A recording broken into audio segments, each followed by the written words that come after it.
Nós estamos vivendo um momento muito difícil, em que nós não conseguimos entender muitas coisas que acontecem na nossa vida, seja na política, seja no trabalho, seja na sociedade.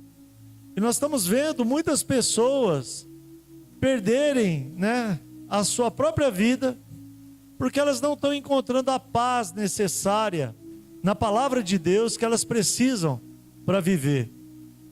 E hoje Deus tocou no meu coração de trazer uma palavra que tem tudo a ver com o que mexe com o meu e com o seu coração, que é a parte de finança.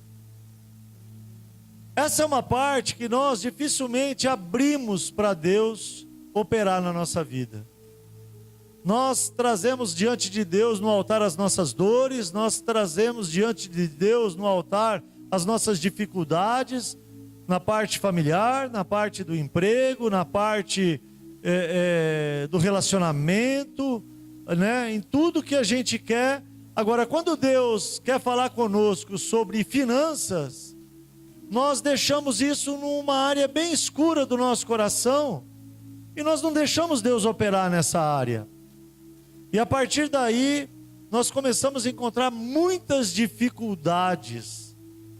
E aí você vê o povo de Deus, pessoas que estão perseguindo a palavra, que estão 30, 40 anos dentro da igreja, e eles não conseguem encontrar um equilíbrio, uma paz. Eles não conseguem perceber que nós somos seres trinos, corpo, alma e espírito, mas a vida é uma só. E se uma coisa não tiver conjugada com a outra, a parte material não tiver conjugado similarmente com a parte espiritual, nós não conseguimos cultuar a Deus, nós não conseguimos ter paz.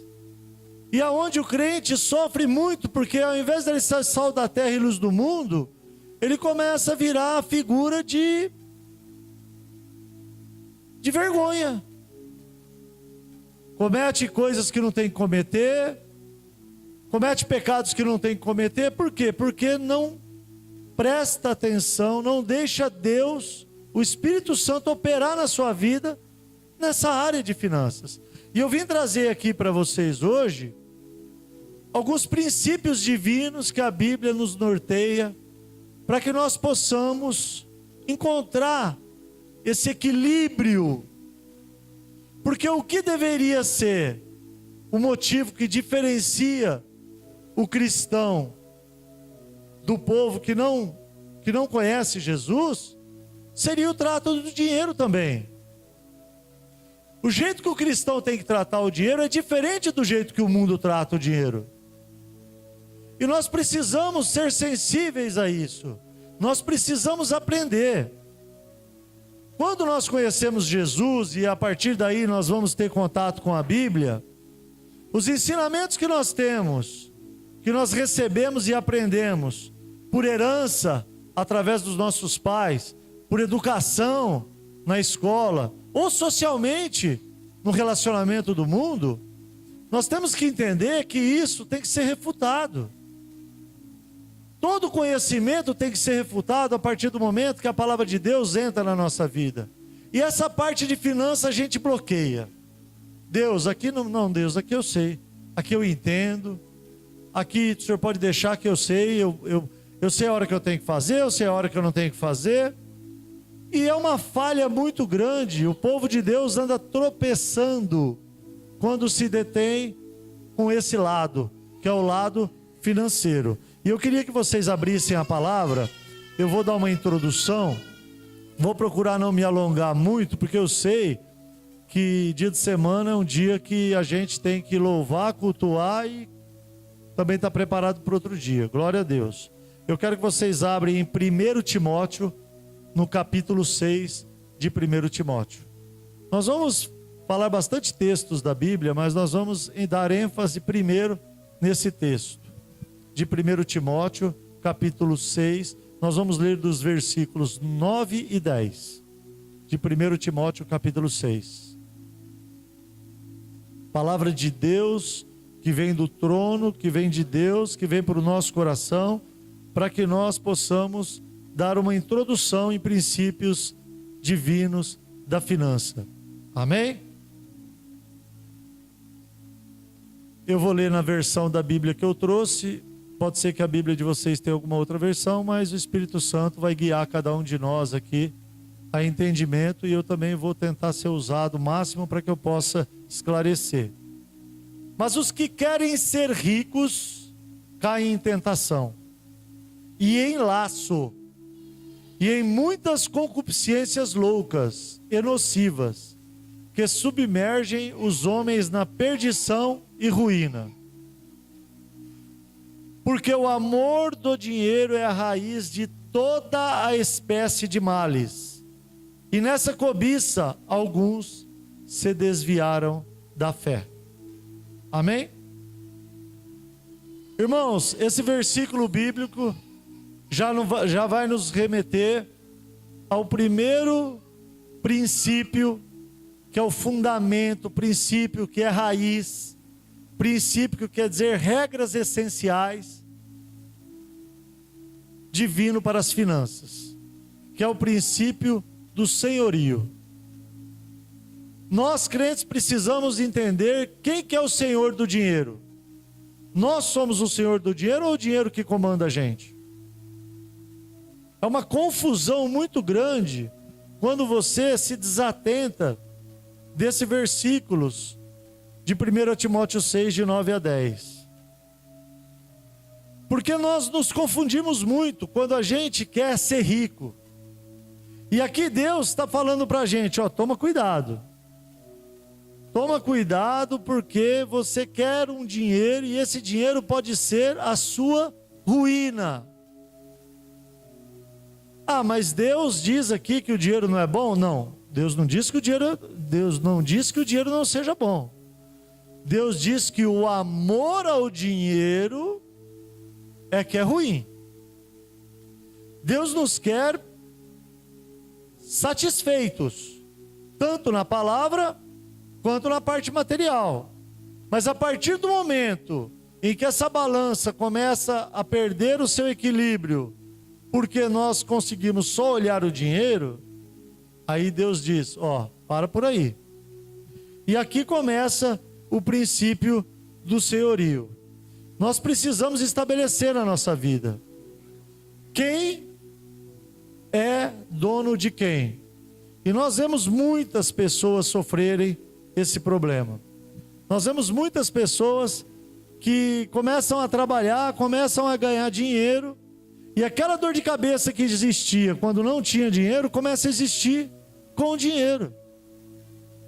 Por quê? Quando não tinha dinheiro, a dificuldade era grande, as limitações, você tinha que marcar, fazer conta de tudo. Daqui a pouco o dinheiro vem, e aí você vira escravo dele. Ele passa a ser o seu senhor. Aí você começa a brigar com a tua esposa porque ela não pode comprar nada. Você começa a brigar com o teu filho, você começa a brigar, e aqui eu não estou defendendo esbanjar. Estou defendendo equilíbrio.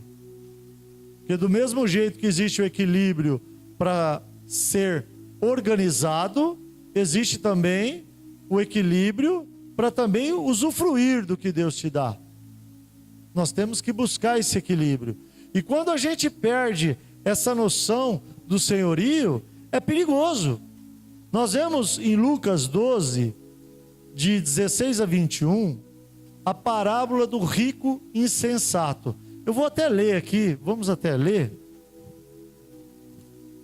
Irmãos, para não ficar muito vago, vamos ler Lucas 12.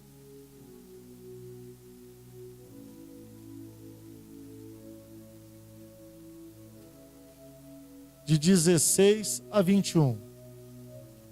Eu vou lendo, o nosso querido irmão deve colocar ali para a gente ler. Eu vou ler conforme eu disse para vocês na minha versão. E propôs-lhe uma parábola dizendo: a verdade de um homem rico tinha produzido com abundância, e arrazoava ele entre si dizendo: que farei? Não tenho onde recolher os meus frutos.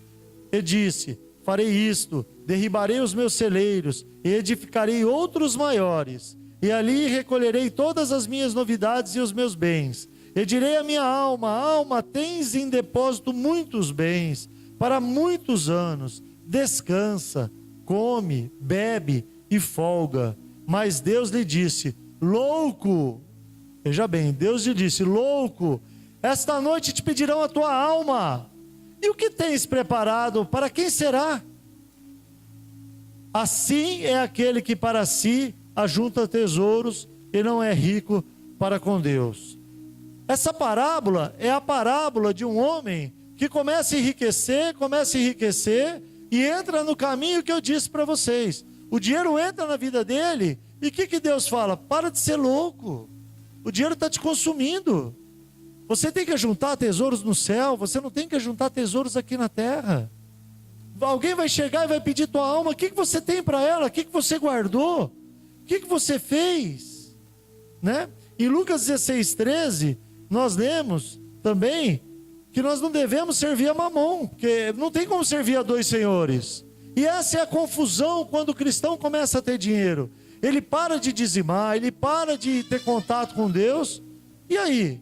O que ele vai fazer com tudo isso? O que ele vai fazer com o dinheiro dele? Então, irmãos, não é para inibirmos de ganharmos dinheiro, mas é para prestarmos atenção quem é o Senhor do dinheiro. Qual é a finalidade do dinheiro que Deus nos abençoa? Por que Deus faz com que nós ganhemos o dinheiro? Para que Deus quer isso? O que Deus quer dizer com isso? Na parábola de Lucas 16, 19 e 31, Deus também faz uma mostra do que é servir Ele apesar do dinheiro, que é a parábola de Lázaro e o rico. O rico tinha muito mais condições de prestar culto a Deus, de adorar a Deus, de servir a Deus. Ele tinha dinheiro, ele tinha condições de fazer o seu altar, ele tinha condição de fazer tudo que podia fazer para Deus, e ele não fez. O Lázaro, o que ele fez? Ele comia das migalhas do rico, mas ele nunca deixou de servir ao Senhor. Com toda a dificuldade dele, ele nunca deixou de agradar a Deus, ele nunca deixou de prestar culto a Deus, de dispersar o amor. E quando estavam frente a frente, o rico queria voltar, Deus falou: não tem mais jeito. Você teve a tua hora, você teve a tua chance, você teve lá todo esse tempo, agora não tem como voltar mais.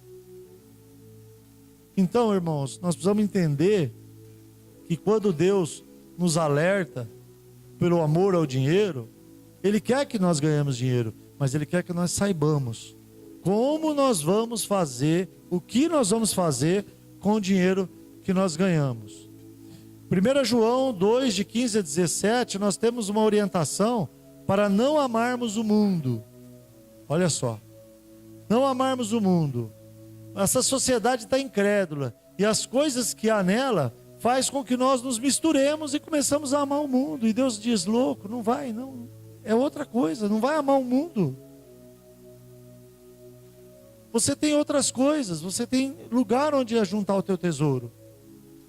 Então esse é o princípio do senhorio, e nós temos que ficar atento a esse princípio.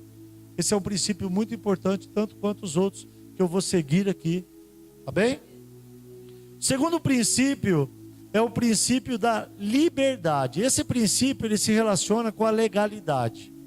Bom, no mundo nosso hoje aqui é livre quem não comete crimes. Você tem liberdade, você pode ir e vir, você pode transitar desde que você não cometa crimes. Quando você comete um crime, você vai estar exposto a perder a sua liberdade, né? Essa parte aqui, Deus quer nos ensinar o seguinte: que da mesma forma que você tem que cumprir a lei dos homens, você tem que cumprir a lei de Deus. E aqui tem um versículo para garantir a sua liberdade, muito importante.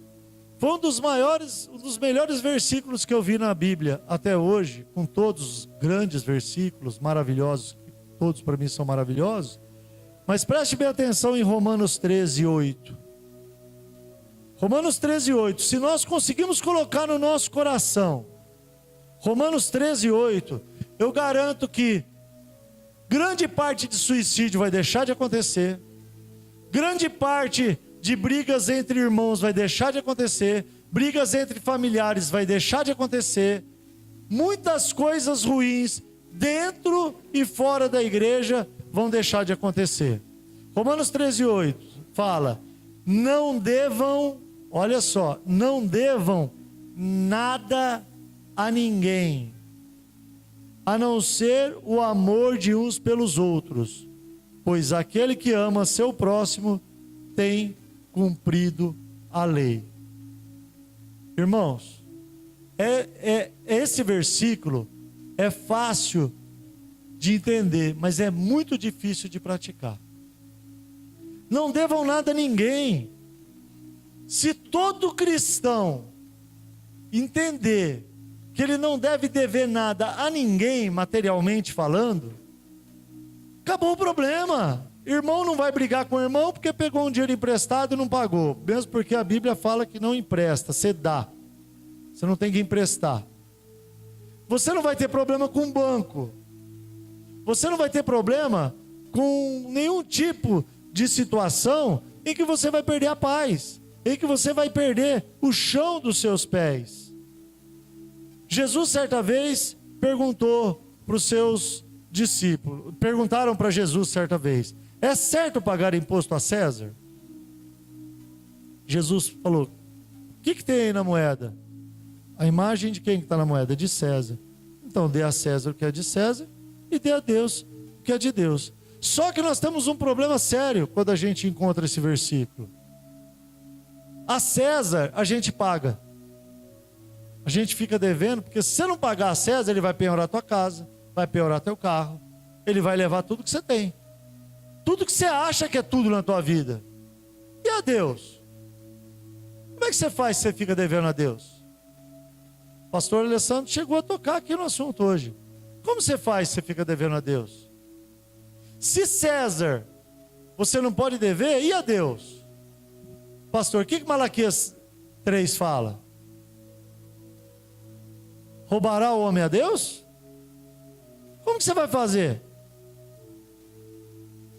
Não devam nada a ninguém. É a ninguém. Você não vai dever nada para o teu irmão, você não vai dever nada para o banco, você não vai fazer nada que vai te dar dor de cabeça. Eu aprendi isso depois de muito custo, muito sofrimento. É difícil você falar assim: eu não vou financiar aquele carro, eu não vou fazer uma dívida. Ao invés de eu financiar aquele carro, eu vou abrir uma poupança, eu vou guardar. Por isso que eu falo, esse ensinamento, ele é fácil de entender, mas ele é difícil de praticar. Eu vou guardar, eu vou andar de bicicleta, e eu só vou andar de carro, de moto, quando eu tiver dinheiro para ir lá e comprar. Por quê? Porque eu não quero dever nada a ninguém. Porque eu quero pôr a cabeça no travesseiro e quero dormir. Porque eu quero sentar com minha família à mesa e eu quero ter paz. Porque, irmãos, veja bem, se você está devendo, você vai ter paz para cultuar a Deus? Você não vai ter. A parte material vai influenciar a parte espiritual. Como eu disse para vocês, nós somos seres trinos. Nós não temos como separar. E Deus abençoa a parte espiritual e abençoa a parte material. Mas Deus está te ensinando, ó, eu estou te abençoando, mas ó, não vai lá comprar aquele... Por isso que tá lá, você vai hoje nos leilões de financeira, de veículo, tá lá dezenas de carros escrito lá atrás: Deus me deu. Esse carro Deus me deu. Você acha que Deus vai dar um carro para você ir lá no leilão, para alguém ir lá no leilão pegar teu carro? Que Deus dá, ninguém vai tirar. O que Deus deu para você é seu. Agora Deus fala assim: não deva nada a ninguém. Você vai lá e faz um carnezinho que parece um travesseiro. Aí as coisas, as aflições vão acontecer. Porque a Bíblia não é mentirosa. A palavra de Deus é verdadeira. E Deus fala que você vai ter aflição, você vai ter dificuldade. E aí como é que você vai passar dificuldade devendo travesseiro? Você vai perder o travesseiro. Se tirou o travesseiro, tirou tua paz. Por que que você não deve dever nada a ninguém? Para você ter paz, para você poder reconhecer Deus. Como que você vai reconhecer Deus se você não consegue se concentrar para aprender a palavra dele? Não tem condições. Você não vai conseguir. E esse princípio da liberdade, ele se relaciona a você entender que para você ter liberdade, você não pode estar preso. Para você não estar preso, você só tem que pagar pelo amor. O amor você pode dever. Sabe por que você pode dever o amor?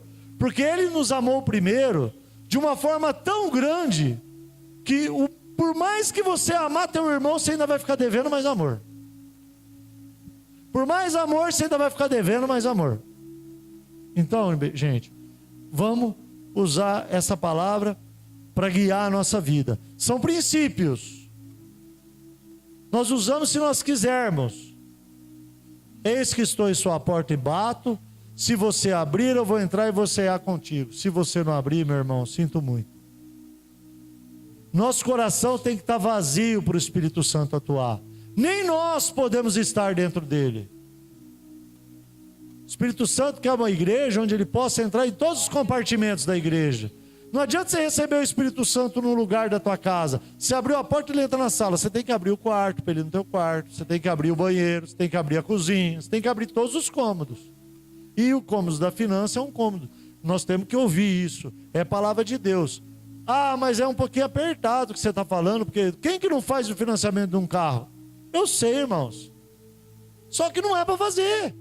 É duro de escutar? Mas é a palavra. Não deva. É duro, mas é assim. Ah, mas se for assim ninguém tem nada. Não. Espera aí. Quem tem Deus tem tudo. Primeiramente eu quero ter Deus. Meu Deus, como que eu vou vir aqui dizimar na igreja? Dizimar na igreja é colaborar com a obra de Deus. Como que eu vou fazer isso se eu tenho... Vou lá, faço um financiamento lá, compro uma televisão financiada lá, compro não sei o que lá. Eu não vou ter nunca dinheiro para passar para Deus, porque o meu coração está na televisão, meu coração está no carro, meu coração... Eu não tenho, como que eu vou ajudar a obra? Aí Deus te dá. Tudo que você tem é Deus que te deu.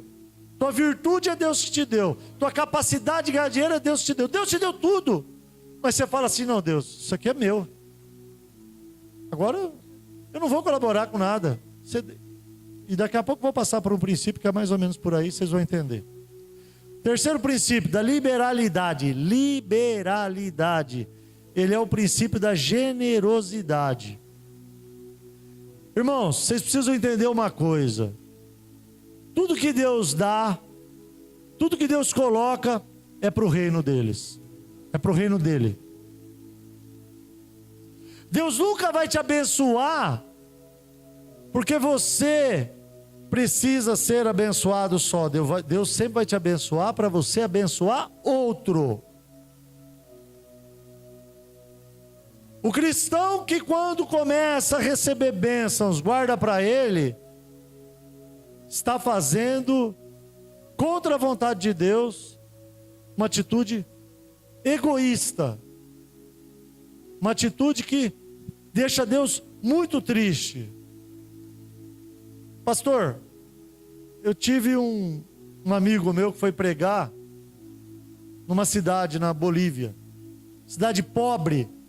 Pobre, igreja pobre. Não tinha dinheiro. Se o nosso dinheiro aqui está ruim, imagina o dinheiro lá. O dinheiro nosso lá é forte. Ele conta isso num vídeo.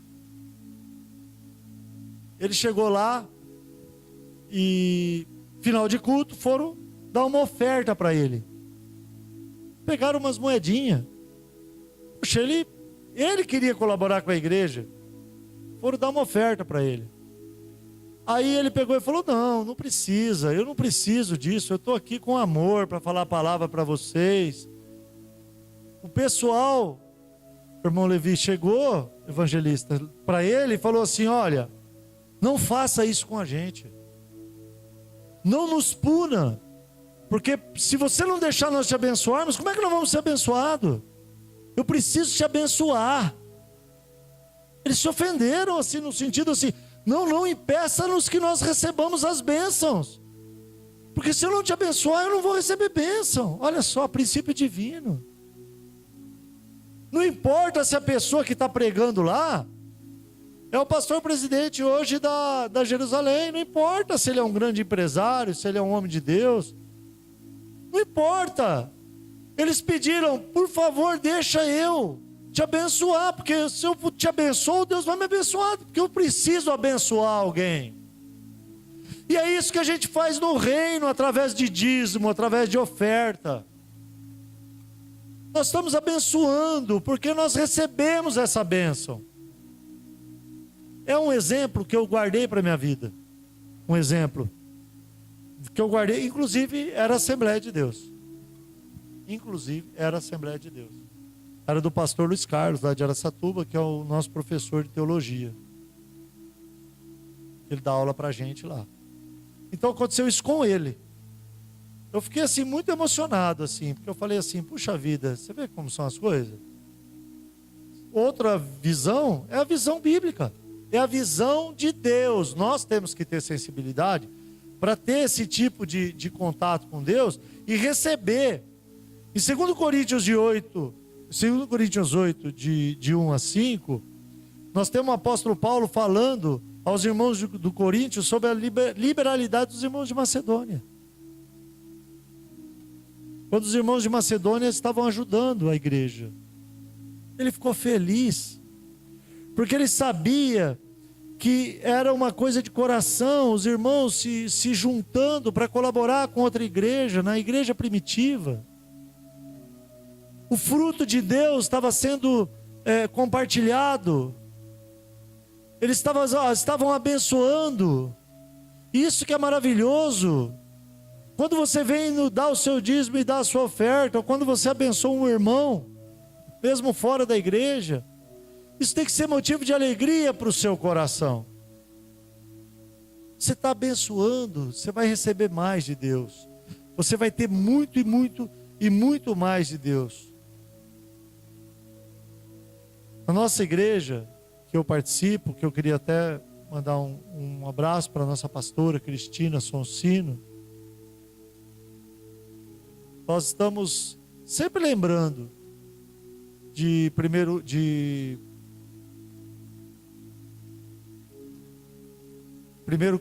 Coríntios 9:7. Cada um dê conforme determinou o seu coração, não com pesar ou por obrigação, pois Deus ama a quem dá com alegria. E era isso que eu vi naqueles crentes da Bolívia, na hora que foram abençoar um pastor da igreja de Araçatuba. Amém? Quarto princípio. Correndo, pastor, estamos indo.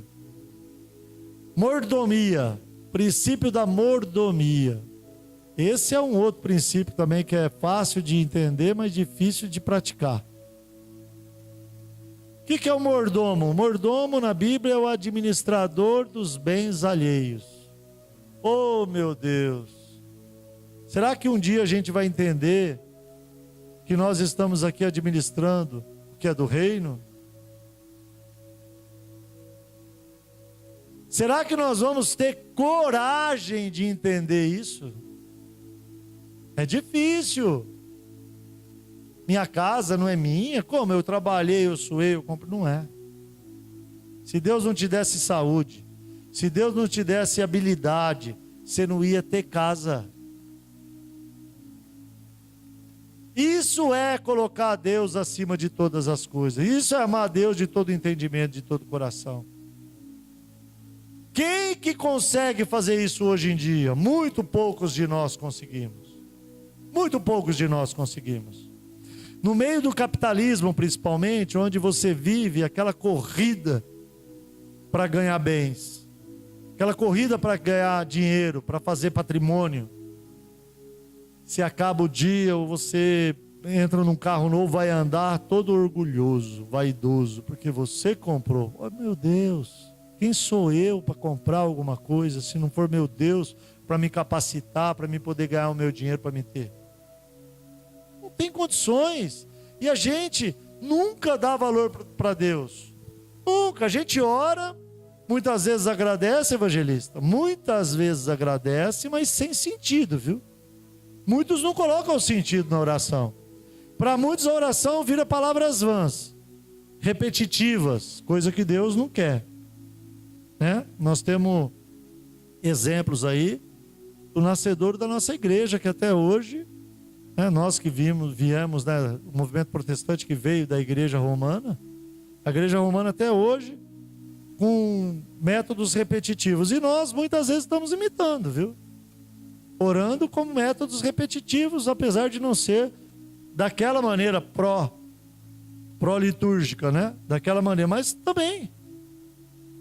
Porque tem muita gente que ora e nem pensa no que está orando. As palavras vão saindo, mas não adianta, Deus conhece o meu e o teu coração. Não tem jeito. A igreja protestante hoje merece fazer uma autocrítica. A igreja toda protestante. Por quê? Porque todos os problemas que geraram o protestantismo hoje, em muitas igrejas protestantes estão acontecendo. Então nós merecemos fazer uma reforma da reforma. E isso já está acontecendo. Com os novos homens que Deus está levantando, como o pastor Alessandro, como outros pastores mais jovens, que estão olhando, estão conseguindo perceber isso aí. Estão saindo para evangelizar, estão saindo para fazer a obra. Mesmo assim, nós ainda estamos encontrando muita dificuldade. E é preciso que nós entendamos que se nós não deixarmos o Espírito Santo operar, nós vamos cada vez mais passar mais dificuldades, né? Em Mateus, no capítulo 6, nos versos 19 e 20, Deus nos ensina como juntar tesouros. Nós já conversamos agora há pouco, né? Ele orienta a não armazenar os valores, como fez o rico insensato. Parábola do rico insensato que a gente falou agora há pouco. Quando a gente não perde o sono assustado com medo, quando a gente junta dinheiro, a gente perde o sono assustado com medo de perder o dinheiro e não de ganhar. Tem gente que não dorme porque não ganha. Quando ganha, não dorme com medo de perder. Não é? Acontece muito isso. O cara está lá com dinheiro no banco. Meu Deus, se vir um Collor de novo aí, eu estou perdido. O cara não dorme. Por quê? Porque está com o coração lá onde está o dinheiro. Qual é a riqueza dele? O que Jesus falou para o rico insensato? Se aparecer agora aqui alguém e falar, cadê tua alma? Você vai fazer o quê? Você vai dar celeiro? Amém, irmãos? Estão entendendo? Quinto princípio, princípio da compaixão. Esse também é um outro. Fácil de entender e difícil de praticar, irmãos. Tudo tá fácil de entender e difícil de praticar, né? Ensina jamais, presta atenção, irmãos. Jamais devemos orar a Deus pela necessidade financeira das pessoas se a gente não estiver dispostos a sermos instrumentos supridor de Deus na vida do necessitado. Esse é um tapa forte. É um tapa forte. Vem cá, irmão, vou orar por você. Mas eu não posso te ajudar não, viu? Vou orar, mas não posso te ajudar. Amém? Irmãos, você tem que orar para você ser usado para abençoar a pessoa. Nós não somos material espiritual. Se você está passando fome, eu vou orar para Deus, eu vou orar por você. Se eu não te der comida, adianta alguma coisa? Eu orar? 1 João 3, 16, 18. Tem a essência do amor, que é o sacrifício. E oferecer a vida, compartilhar bens com os irmãos necessitados. Nós vamos ver isso em 1 João 3, 16, 18. Eu não estou lendo os versículos para vir poder ser mais prático aqui com vocês. Mas ele está sendo passado aqui com o irmão Levi, evangelista, está rápido. E Tiago 15, 17 também. Tiago capítulo 2, versículo 15, 17. Que nos mostra assim, não adianta falar em ajuda. Nós vamos chegar no necessitado. Vai em paz, irmão, mas ele está com fome. Ele vai ter paz? Nós vamos orar para ele, nós não vamos ser instrumento para abençoar ele, nós temos que ser instrumento para abençoar ele. Nós não temos como falar para ele assim, ó, tenha uma boa noite de sono. E como que eu vou dormir se eu estou com fome? Agente supridor. Eu tenho que ser ousado. Eu tenho que ter a liberalidade, daquele princípio da liberalidade. Eu tenho que ser ousado. Eu tenho que abençoar. Porque Deus me abençoou, Ele me abençoa para o reino. Ele não me abençoa para me pegar o dinheiro para mim. Deus me abençoa para me abençoar o reino. Para eu ver aqui, ó, o pastor agora vai começar uma nova realidade na vida da igreja. Eu tenho que ter isso no meu coração. Eu vou pegar essa semana e vou trabalhar, e vou orar a Deus e pedir, Deus, eu quero abençoar o pastor Alessandro, me dá condições, me dá um jeito, eu vou abençoar. É dinheiro? Vou te dar dinheiro. É o quê? Eu vou abençoar no que eu puder. Porque é um trabalho do reino, não é um trabalho do pastor Alessandro. O pastor Alessandro é um pastor, é um co-pastor de Jesus. Aqui todos nós somos na igreja de Jesus. Todos os pastores que hoje trabalham para o reino são co-pastores de Jesus. Ele é o verdadeiro pastor. É na cobertura espiritual dele que nós estamos. E nós precisamos abençoar os anjos da igreja a continuar o trabalho. Eu tenho que ter isso no meu coração. Eu preciso ter essa compaixão. Eu preciso entender que a igreja tem que ter mais amor. A igreja somos nós. Eu não posso ficar endurecendo meu coração. Eu preciso ganhar mais almas. Não é dinheiro que vai me levar para o céu, é as almas que eu preciso salvar. Que eu preciso levar a palavra. E o último princípio é o princípio do contentamento. Ele nos diz que nós nos devemos alegrar com tudo que Deus se agradar em nos prover, quer seja pouco ou quer seja muito. Vocês percebem que esse princípio do contentamento, os princípios eles se interligam. E esse do contentamento, que é o último, é o sexto que eu estou apresentando aqui, vou tentar resumir mais também, ele tem tudo a ver com não dever nada a ninguém. De Romanos 13:8. Se eu me contento com a minha bicicleta, para que eu quero um carro? Eu vou comprar na hora que eu entender que Deus me deu o dinheiro para comprar.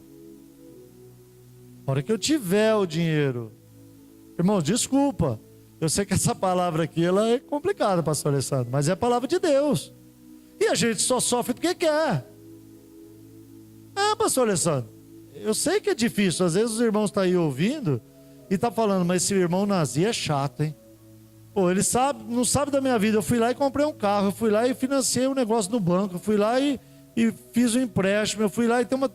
E ele está falando isso toda hora. Irmãos, contentamento. Por que você vai lá e compra uma coisa que você não tem? Porque você não está contente com o que você tem. Aí vai sofrer. Vai pagar por você não aceitar aquilo que Deus te deu. Deus me deu um salário de R$1.500. Eu vou administrar, ser mordomo, vou administrar os 1.350 que eu vou viver. Porque 150 eu vou abençoar. Eu vou dizimar. E eu vou administrar os 1.350 dos 1.500. Ah, não, mas gente, eu não estou dando nada. Não é meu. Eu vou pegar 90%, que vai estar provisoriamente na minha mão, porque meu irmão há 4 anos atrás estava no Hotel Fazenda no Mato Grosso. Saiu da piscina, 2 horas da tarde, entrou debaixo do chuveiro, ligou o chuveiro, sentou, morreu. 48 anos. Deixou lá um prédio, os apartamentos, 6 apartamentos. Deixou uma lanchonete, um não sei o que lá, depois alugou para mercado, virou mercado, agora está um negócio de crossfit lá agora. Deixou uma loja, uma boutique chique, das mais chique, paga e cheia de mercadoria, boutique de marca. E aí, foi embora. É o rico insensato. Louco, quando pedirem a tua alma, você vai dar o quê? É dele? Ele vai levar para onde? Nós estamos cansados de ir no cemitério. Fui essa semana, faleceu uma filha de um amigo meu, de câncer. Estamos cansados de ver pessoa, 39 anos, faleceu, foi embora. Nós podemos ir daqui a pouco, eu saio daqui, viro a esquina, acabou, apago, acabou, vou embora. E aí? Onde vai minha mesquinhez? Não vou ofertar nada na igreja não, porque o pastor comprou um carro novo. Não vou ofertar nada na igreja não, porque ele estava lá comendo, jantando em tal lugar. Oh, meu Deus. Até quando nós vamos agir dessa maneira? Vamos nos contentar. Vamos ficar contente. Filipenses 4:11. Paulo deixa ali uma lição para nós, né? Em razão da união vital que ele teve com Cristo, ele foi provido e a partir dali ele aprendeu a viver tudo que você precisa viver. As coisas boas, as coisas ruins. Soube passar por tudo. Porque tudo ele podia naquele que fortalecia ele. Tudo que eu posso daquele que me fortalece, não é tudo que eu posso fazer para vou lá, compro um travesseiro lá, o carro lá, como é que fala? Travesseiro.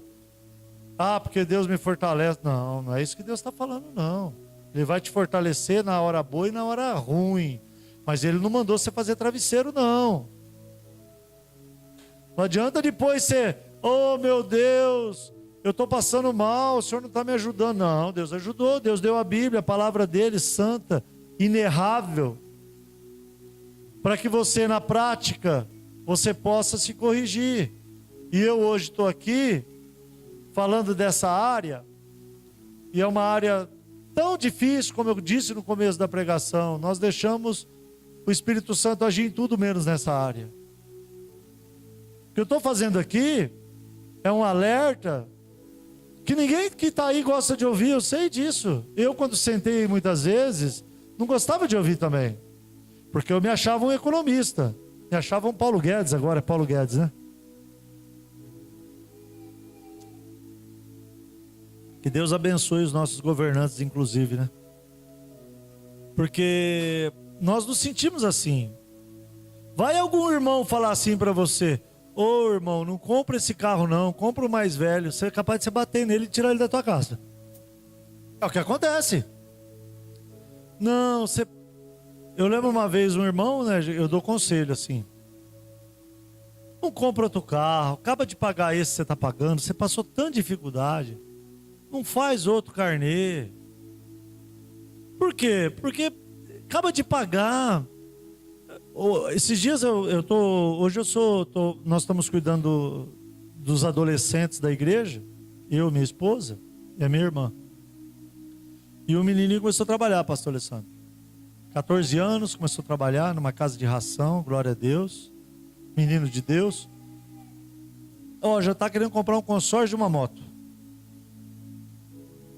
Virei para ele e falei para ele: filho, junta dinheiro, guarda no banco, não compra consórcio. Guarda. Quando Deus quiser, você vai lá e compra a tua moto. Porque eu falo, pastor, eu quero falar, porque a palavra ela vem para iluminar a nossa vida. E se eu não falar, eu vou estar errando. Eu vou estar privando ele de ser tentado, porque mamon destrói a gente. O diabo que tem atrás do dinheiro, ele destrói a gente, ele faz a gente servir ele. Então é preciso falar. Eu peguei o menino, filho, não faz isso. Ah, mas meu pai disse que vai ajudar eu a pagar. Não faz isso. Não faz. Eu sei que eu estou falando até uma coisa que eu estou entrando na parte do pai dele, mas não faz. Guarda teu dinheirinho, filho. Abre uma poupança, continua andando de bicicleta, não é tua, não está paga? Fica assim 1, 2, 3 anos, 4 anos, 5 anos. Daqui 5 anos você vai pegar o teu dinheiro, você vai lá e comprar uma moto à vista. E você vai dormir. Você vai descansar. Eu já passei apertado devendo para as pessoas. Eu já passei muito apertado. Eu sei o que é perder o sono porque deve para os outros. Eu sei o que é perder o sono quando eu devi para o meu irmão. E ele me ligava para me cobrar e eu não tinha como pagar.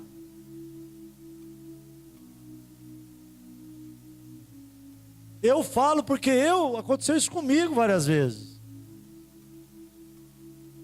Aconteceu comigo várias vezes de eu ter que pagar pensão e eu não ter dinheiro, minha mãe tem que me ajudar. Aconteceu. E tudo isso por falta de conhecimento da palavra. Porque eu sempre ganhei muito dinheiro. Com 19 anos eu entrei na Itaú Seguros e ganhava mais que o gerente do Banco Itaú, pastor Alessandro. Com 19 anos. Com 21 anos eu comprei uma fazenda no Mato Grosso com o meu dinheiro. Com 23 anos eu lembro, quando eu tinha fazenda, eu fui na Safra, que é a GM aqui de Penápolis. Eu estou te contando uma coisa de um moleque que começou a trabalhar. Não estou contando vantagem, não. Eu comprei 2 caminhonetes 5 cadetes à vista, 0. À vista. Depois fui me meter em fazenda, que eu não entendia. A fazenda eu comprei parcelado. Paguei uma parte. Aí não entendi, a coisa degringolou e quebrei. Só que sempre ganhando bem. Aí levanta de novo. Entendeu? Mas assim, meu Deus, eu fiquei pensando um dia. Se desde aquela época eu conhecesse a palavra e tivesse equilíbrio, hoje eu estava podendo abençoar muito mais quem precisa. Que isso sirva de alento para vocês. Que essa palavra sirva para que nós possamos refletir. É uma palavra de reflexão. Como eu disse, ninguém gosta de ouvir. Mas Deus pediu para mim falar ela hoje aqui com vocês. Deus pediu para me trazer ela aqui para vocês. E Deus pediu para que vocês escutem essa palavra. E que vocês abençoem cada vez mais os irmãos. Principalmente nesse momento novo que a igreja Betesda vai passar. Ela precisa aumentar, precisa crescer. A visão do pastor é uma visão certa. Tudo que ele falou aqui eu compartilho. É uma visão espetacular. E o reino depende da ousadia. E o Espírito Santo nos dá essa ousadia. Através desses anjos da igreja que hoje estão trabalhando para o reino. Vamos arregaçar as mangas. Vamos vender mais pizza. Vamos fazer mais coisas. Vamos arregaçar as mangas. Porque é isso que vai fazer a palavra chegar em mais pessoas. Amém, irmãos? Deus abençoe a todos vocês. Muito obrigado.